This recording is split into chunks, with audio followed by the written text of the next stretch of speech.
Hello student, कक्षा 7वीं की सामाजिक विज्ञान का 5वां लेसन स्थान और समय, चौथा लेसन हमने देख लिया था। अब 5वें लेसन में देखते हैं हम कि पृथ्वी स्थान कैसा है, तो समय कौन सा है, स्थान किसे कहते हैं। तो हम जहाँ रहते हैं वो जगह को स्थान कहते हैं, और समय तो आपको पता है, टाइम। तो देखते हैं आगे कि पृथ्वी के ग्लोब पर आडी और खड़ी रेखाएं कैसी हैं। ये रेखाएं काल्पनिक हैं, वे पृथ्वी पर खींची नहीं गई हैं। आड़ी रेखाओं को अक्षांश वृत्त कहते हैं और खड़ी रेखाओं को देशांतर यानी कि रेखांश वृत्त कहते हैं। अक्षांश और अक्षांश वृत्त अर्थात क्या, इसे क्या कहते हैं। ये तो ये पृथ्वी का ग्लोब है, इसके ऊपर ये आड़ी रेखाएं हैं, खड़ी रेखाएं हैं, तो ये सही में पृथ्वी पे खींची गई नहीं है, बस ये काल्पनिक रेखाएं हैं, हमने बनाई हुई है। तो देखते हैं आगे क्या, ये खेलते खेलते सीखते हैं क्या है। तो ये देखो, यहाँ मैक्स का थोड़ा दिया है, ये वृत्त दिया हुआ है और वृत्त के अंदर कोण है, 90 डिग्री का कोण मापक है। ये लघु कोण, गुरु कोण होता। तो आगे देखते क्या है, ये खेलते खेलते सीखते हैं कि कोण मापक पेंसिल और कागज ले करके अपनी कक्षा में विविध जगहों के कोण मापिए, मतलब जहाँ कोना होता है वहाँ। उसके बाद कागज़ पर एक वृत्त बनाइए, जैसे 10 सेंटीग्रेड, 90 डिग्री, 30 डिग्री और 60 डिग्री, 60 डिग्री के कोण बनाकर वृत्त पर उसका उल्लेख कीजिए। अब देखते हैं कि पृथ्वी के केंद्र पर विषुववृत्त के साथ बनने वाला कोण अर्थात वृत्त का अक्षांश यानी कि लैटिट्यूड इंग्लिश में कहते हैं इसे। तो अक्षांश किसे कहते हैं, तो पृथ्वी की सतह पर के किसी भी स्थल को यदि सीधी रेखा से पृथ्वी के केंद्र से जोड़ा जाए तो उस रेखा से विषुववृत्तीय काल्पनिक सतह के साथ केंद्र पर जितने अंश का कोण बनेगा वही उस स्थल का अक्षांश होगा। यानी कि पृथ्वी की सतह पर किसी भी एक स्थल पर हम सीधी रेखा से पृथ्वी के केंद्र को जोड़ा जाए, मान लो कि ये पृथ्वी है हमारी और ये सीधी रेखा है, बीच में एक माने जिसे विषुववृत्त कहते हैं हम, और इसके ये केंद्र है, वो केंद्र पे यदि उसको जोड़ा जाए तो उसे क्या कहेंगे हम, अक्षांश कहते हैं। अब अक्षवृत्त कैसे कहते हैं, तो पृथ्वी पर उत्तरी अथवा दक्षिणी गोलार्ध, मान लो ये पृथ्वी है तो ये जो है वो उत्तरी गोलार्ध और ये दक्षिणी गोलार्ध कहते हैं। विषुववृत्त से समान कोणीय अंतर पर स्थित स्थल को जोड़ने वाले पूर्व पश्चिम वृत्त को अक्षवृत्त कहते हैं। पूर्व पश्चिम वृत्त को अक्षवृत्त कहते हैं, क्योंकि हमारे होका यंत्र में हम देखते हैं तो नॉर्थ पोल और साउथ पोल पे ही सही सॉय वृत्ति है। देशांतर किसे कहेंगे, तो पृथ्वी की सतह पर के किसी भी स्थल को यदि सीधी रेखा से पृथ्वी की धुरी के साथ समकोण पर जोड़ दे, समकोण मतलब इसे समकोण कहते हैं, समकोण बराबर कोण के ऊपर जोड़ दे, तो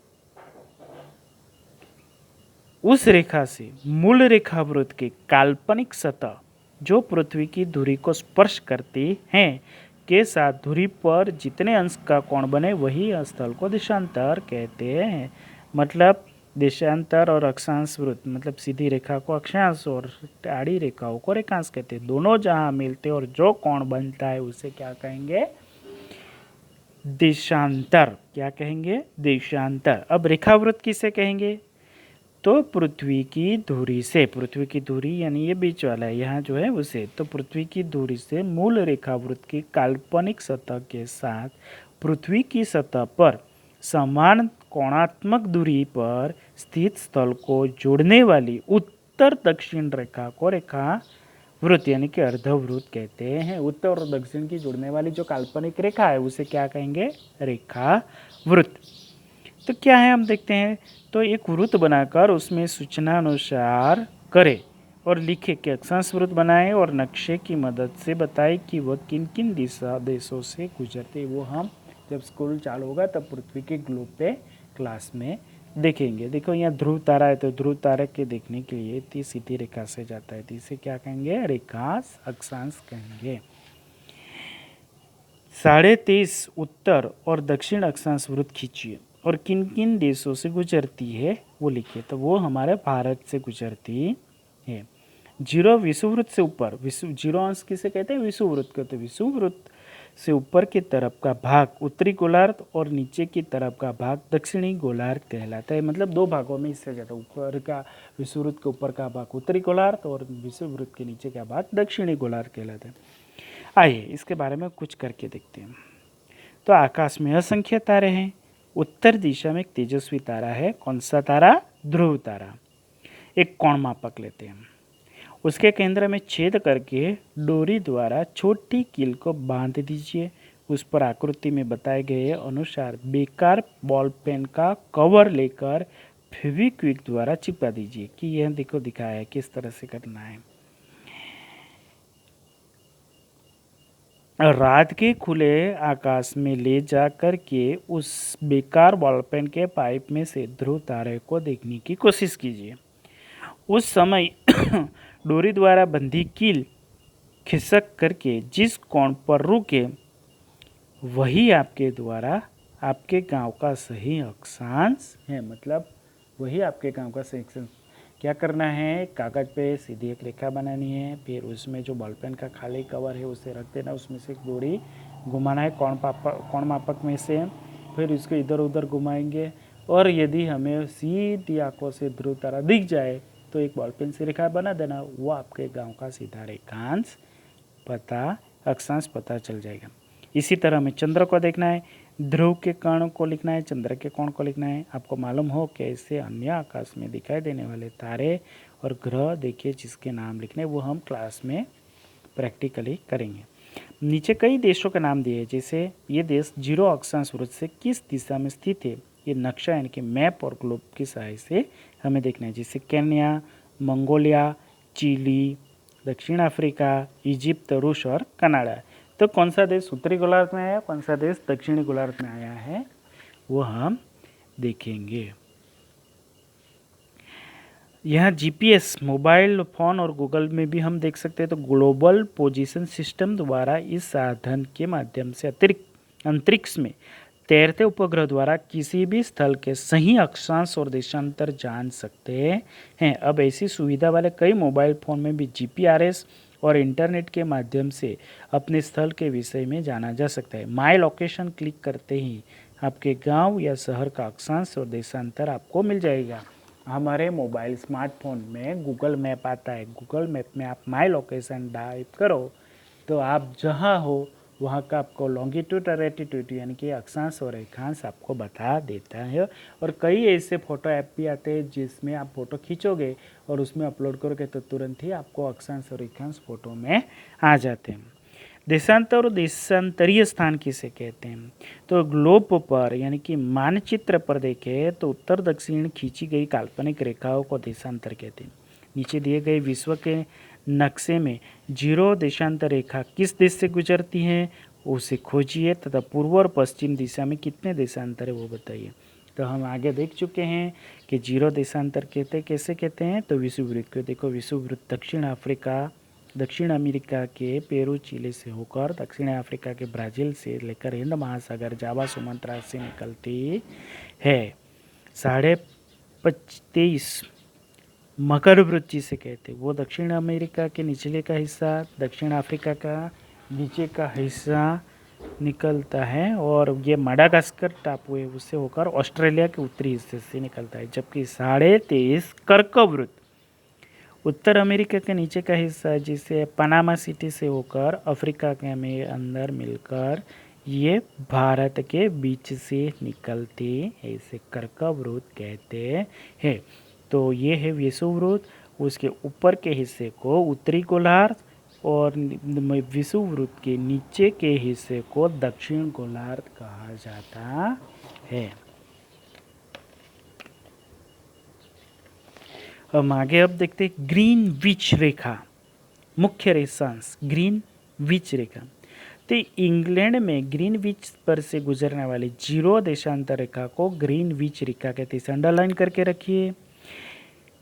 उससे पृथ्वी के पूर्व और पश्चिम 2 भाग बन जाते हैं, उन्हें क्रमशः पूर्वी तथा पश्चिमी गोलार्ध कहा जाता है। देशांतर के दोनों तरफ 180 अंश तक गिने जाते हैं। एक कोष्टक है, यह मैं आपको व्हाट्सएप में इसका मानचित्र बनाकर भेज दूंगा जो नक्शे की सहायता से करना है, ठीक है। हम आगे देखते हैं अंतर्राष्ट्रीय तिथि रेखा यानी कि इंटरनेशनल डेट लाइन। तारीख कैसे बदलती है, हमारे देश में ये तारीख है तो दूसरे देश में यही तारीख है, या दूसरी तारीख है, हमसे आगे की तारीख है या हमसे पीछे की तारीख है, ये सब दिखते हैं। ये आपको मोबाइल में भी दिखा जाता है, जो अपने बड़े भैया की सहायता से आप कर सकते हो। तो किसे कहते हैं अंतर्राष्ट्रीय तिथि रेखा? तो 180 रेखांश देशांतर रेखा को अंतर्राष्ट्रीय तिथि रेखा कहते हैं। यह देशांतर रेखा मात्र एक ही है, इसे लांघते ही तारीख बदलती है। अंतर्राष्ट्रीय तिथि रेखा प्रशांत महासागर में से गुजरती है। वह कुछ स्थानों पर ठीक 180 देशांतर पर नहीं है, थोड़ी टेढ़ी मेढ़ी है। इसका कारण यह है कि यदि सीधे खींचा जाए तो वह कुछ टापुओं की जमीन पर से गुजरेगी, जिससे एक ही टापू पर एक ही देश में एक ही दिन में 2 तिथि और तारीखें हो जाती है। तो इससे क्या होगा, वहाँ वहीवट चलाना मुश्किल हो जाता था, समय में गड़बड़ी पैदा होगी। इस समस्या को टालने के लिए रेखा के मार्ग में आने वाले जमीन से हटकर रेखा को समुद्र की तरफ से टेढ़ा करके खींचा गया है, इसीलिए वह टेढ़ी मेढ़ी। यह काल्पनिक रेखा है, ओरिजिनली पृथ्वी पे ऐसी कोई रेखा खींची गई नहीं, लेकिन हमारी सहूलियत के लिए हमने मानचित्र पे ये काल्पनिक रेखा बनाई हुई है। 0 देशांतर से पूर्व भाग पृथ्वी का पूर्वी गोलार्ध है। 0 देशांतर से पश्चिम का भाग पूर्वी का पश्चिमी गोलार्ध है। उसके अनुसार भारत का देशांतरीय स्थान नक्शा में खोजिए और नीचे दिए गए देशों के देशांतरीय स्थान की सूची में लिखिए। ये मैं आपको लिखकर दे दूँगा। यह जो हमारा मानचित्र है वो थोड़ा हम देख लेते हैं। ये न्यूजीलैंड आया हुआ है, ये सोमवार और रविवार, ये रूस है और ये अलास्का है पश्चिमी गोलार्ध में, ये पूर्वी गोलार्ध हो गया। यदि इसे यहाँ से सीधा खींचा जाता तो ये जो रूस है, तो रूस में एक ही दिन में क्या होता कि 2 तिथि यानी कि 2 तारीखें और 2 दिन अलग अलग समय गिना जाता, इससे वहाँ बहुत मुश्किलें पैदा होती, इसीलिए उसको थोड़ा टेढ़ा मेढ़ा किया गया है। ये है हमारी अंतर्राष्ट्रीय तिथि रेखा, इनकी ग्रीनविच टाइम जिसे कहते हैं ग्लोबल टाइम। ये है देशांतरीय स्थान। तो यहाँ हमारा भारत है वो पृथ्वी पे कहाँ हुआ है, तो 68 पूर्व देशांतर से 97 पूर्व देशांतर में पश्चिम देशांतर, पूर्व देशांतर से पश्चिम देशांतर के अंदर स्थित है। ये देशांतरीय स्थान है, ये हमारे देश है, इनका मैं आपको लिखकर व्हाट्सएप कर दूंगा। और हो सके तो आप मोबाइल में गूगल से ढूंढने की कोशिश ज़रूर कीजिएगा। पृथ्वी की सबसे बड़ी घड़ी है सूर्य, अंडरलाइन करो इसे। किसी भी स्थान का समय आकाश में सूर्य का स्थान कहाँ है इसी पर से तय होता है। हम समय किससे देखते हैं, सूर्य की पोजीशन पर है, सूर्य कौन से स्थान पर है उसके ऊपर। पृथ्वी के स्थानों का समय देशांतर रेखा की सहायता से निश्चित किया जाता है। पृथ्वी 24 घंटे में एक परिभ्रमण पूरा करती है, मतलब अपनी दूरी पे घूमते हुए कितने दूर समय में घूमती है पृथ्वी, 24 घंटा लेती है। तो देशांतरीय रेखा कुल कितनी है, 360। इस तरह 1 घंटे में 15 देशांतर रेखाएं सूर्य के सामने से गुजरती है। प्रत्येक एक देशांतर गुजरने में 4 मिनट का समय लगता है, इसे अंडरलाइन करना। इस समय आसपास के 2 देशांतरों के बीच 4 मिनट के समय का अंतर होता है। इसी तरह पृथ्वी के अलग अलग स्थानों में देशांतर अनुसार अलग अलग समय होता है।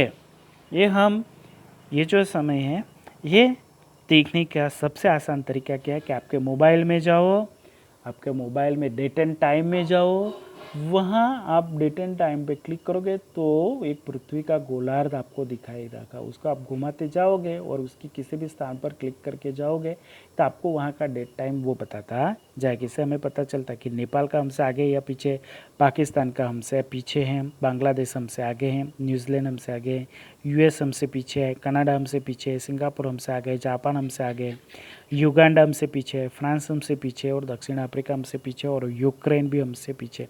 इसके आगे है या पीछे ये मैं आपको लिखकर बता दूंगा, लेकिन आप भी अपने मोबाइल के जरिए इसे देख सकते हैं। अब देखते हैं लोकल टाइम, स्थानीय समय हमारा। जो देशांतर रेखा ठीक सूर्य के सामने होती है उसे देशांतर पर स्थित सभी स्थानों पर दोपहर के 12 बजे का समय माना जाता है। इस प्रकार मध्याह्न के अनुसार निश्चित किए गए उस स्थान के समय को स्थानीय समय कहते हैं। इससे अंडरलाइन करना कि स्थानीय समय किसे कहते हैं, तो मध्याह्न के अनुसार निश्चित किए स्थान के समय को स्थानीय समय कहा जाता है।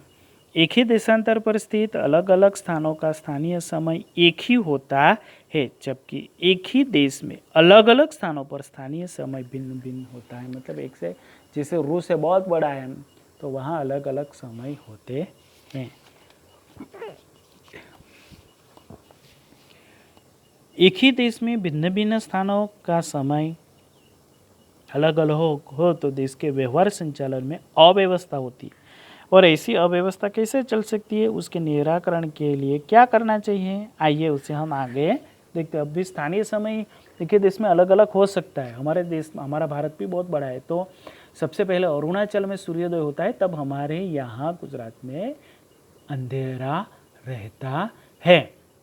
और जब अरुणाचल प्रदेश में अंधेरा हो जाता है तो हमारे यहाँ उजाला होता है। जैसे वहाँ 5 बजे ही अंधेरा हो जाता है, जबकि यहाँ हमारे 5 बजे ही हमारे यहाँ उजाला रहता है। तो ये फिर वहीवटी समय इससे तकलीफ में आता है। तो इसे क्या करना चाहिए, तो देखते हैं प्रामाणिक समय, जिसे स्टैंडर्ड टाइम कहा जाता है।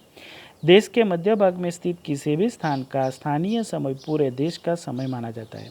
अर्थात देश को के किसी भी एक देशांतर के आधार पर संपूर्ण देश का एक ही समय निश्चित किया जाता है, उसे प्रामाणिक समय यानी कि स्टैंडर्ड टाइम कहते हैं। अलग अलग नहीं रहते, एक ही जगह बीच से मानकर उसका एक ही समय माना जाता है, इसे देश के स्टैंडर्ड समय कहते हैं। और इसी के जरिए पूरे देश की घड़ी चलती है, मतलब उसी समय में हम मिला लेते हैं घड़ी को। हमारे देश का प्रामाणिक समय इलाहाबाद यानी कि प्रयागराज से गुजरने वाली 42.5 पूर्व देशांतर पर से निश्चित किया जाता है। पहले इलाहाबाद कहते हैं, अभी इसे प्रयागराज नाम है।